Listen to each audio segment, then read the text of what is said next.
श्री गणेशाय नमः।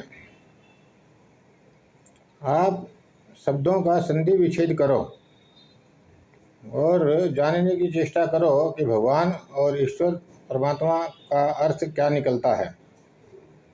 जब शब्द ए आ ई कै ख ग ढ से मिलकर बन सकते हैं, जब सभी शब्द कै ख ग ढ ए आ ई कै ख ग ढ से मिलके बनते हैं तो उनके संधि विच्छेद भी होते हैं। यह मत कहना कि इन शब्दों के संधि विच्छेद नहीं होते। खोजो और खोज कर बताओ। संस्कृत के विद्वानों से मालूम करो।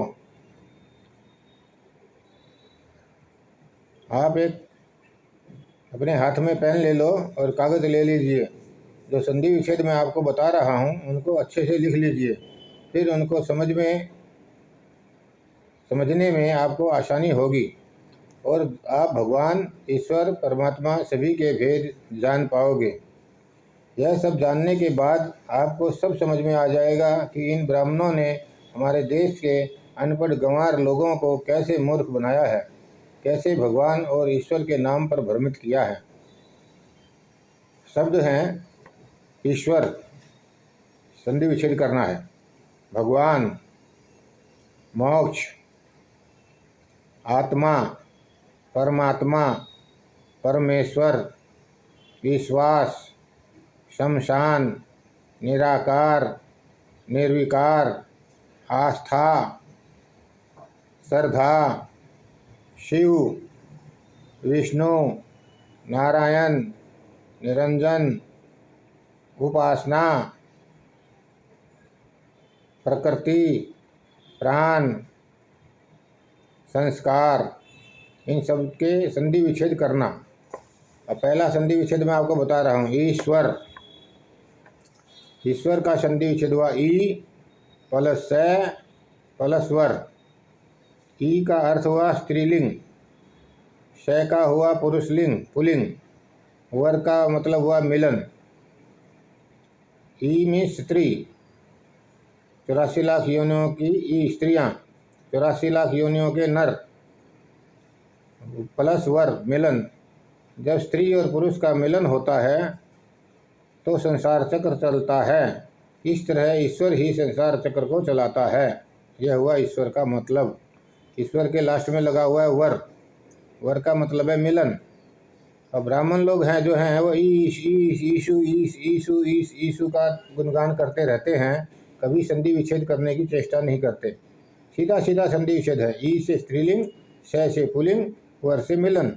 जब स्त्री पुरुष का मिलन होता है तो संसार चक्र चलता है। इस तरह ईश्वर ही संसार चक्र को चलाता है। यह समझने जैसा है। इसी तरह से भगवान, भग का अर्थ है योनि, भग का अर्थ है योनि, वान का अर्थ है चलाने वाला, योनि को चलाने वाला। गाड़ीवान, रथवान, कोचवान, चलाने वाला, योनि को चलाने वाला, मतलब वही हो गया। योनि हो गया स्त्रीलिंग, वान हो गया पुल्लिंग।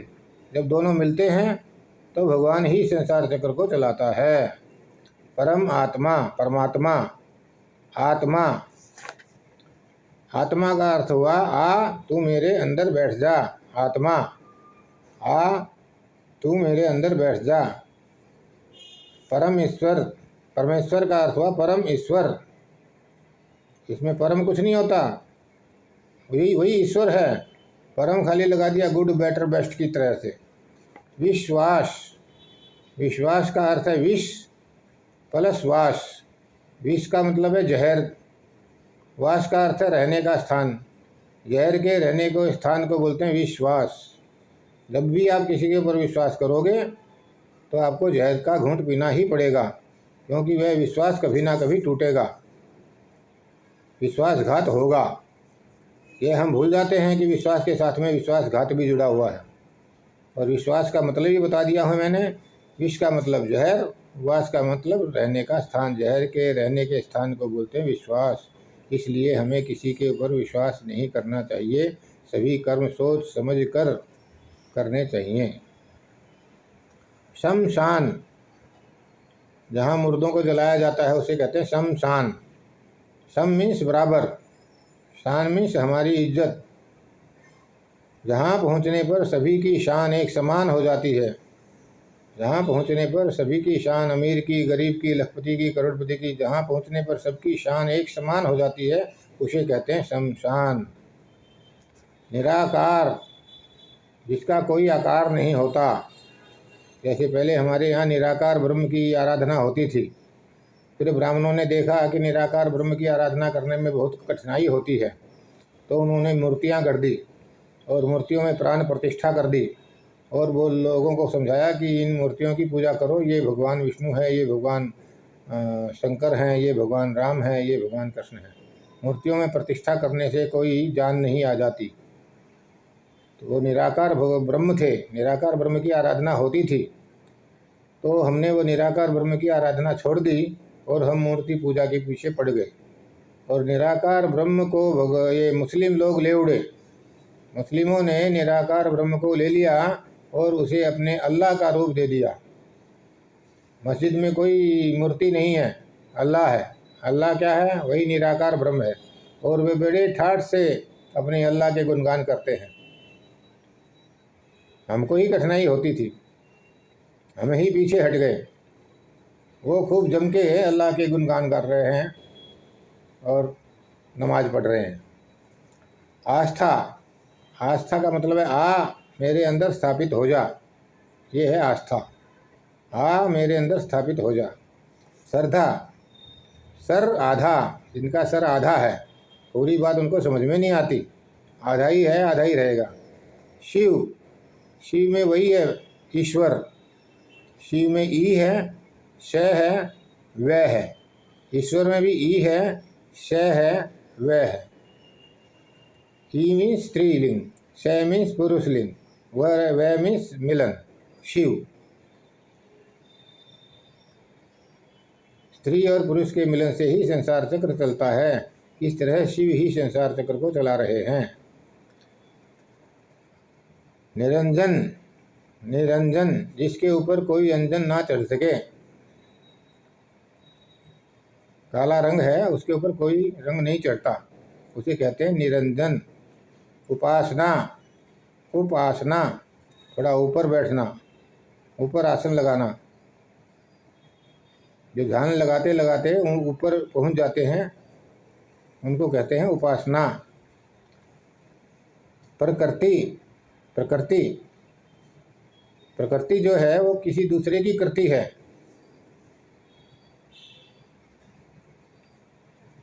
प्राण, शरीर में जो प्राण है वो आन किसी दूसरे की है। ये सब अर्थ हैं, थोड़े थोड़े अर्थ हैं, थोड़े सही हैं, थोड़े में कुछ फर्क भी हो सकता है, लेकिन ईश्वर और भगवान के संधि विच्छेद से आपको यह पता चल जाएगा कि ईश्वर और भगवान का संधि विच्छेद का क्या अर्थ निकलता है, और वह आपका बहुत दिमाग खुलेगा। दूसरे, आपको मालूम होना चाहिए कि परमात्मा ईश्वर भगवान को आप अपनी इन शारीरिक आंखों द्वारा देखा ही नहीं जा सकता। दूसरे, आपको मालूम होना चाहिए कि परमात्मा ईश्वर भगवान को आप अपनी इन शारीरिक आंखों द्वारा नहीं देख सकते। यह मैं नहीं कहता, यह भगवान श्री कृष्ण ने गीता अध्याय 11 में 8वें श्लोक में कहा है। भगवान ने श्री अर्जुन को कि हे अर्जुन, तुम मुझे इन आँखों से नहीं देख सकते, तुम मुझे अपने इन शारीरिक आँखों से नहीं देख सकते, इसलिए मैं तुम्हें दिव्य चक्षु प्रदान करता हूँ। दिव्य चक्षु कोई जादू से देने की चीज़ नहीं है, जैसे गीता में दर्शाया गया है।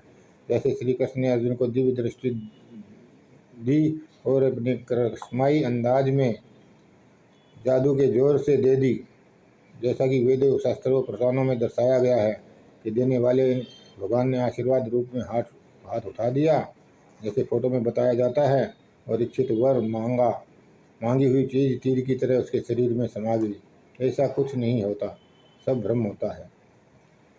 हाँ, तो दिव्य दृष्टि होती है ज्ञान दृष्टि। ज्ञान से ही परमात्मा के दर्शन किए जा सकते हैं।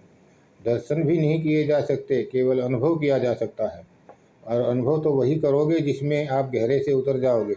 रात दिन उसकी तरंगे आपके दिमाग में उठती रहेगी, तब ही आप अनुभव कर पाएंगे। वरना तो जितने भी हमारे ईश्वर और परमात्मा हुए हैं, वे सभी जा चुके हैं, वे सभी जा चुके हैं, इसलिए उनको आँखों से तो देखना असंभव ही है। हाँ, स्वप्नवत अनुभव कर सकते हो, बाकी सब भ्रमजाल है। धन्यवाद, धन्यवाद, धन्यवाद।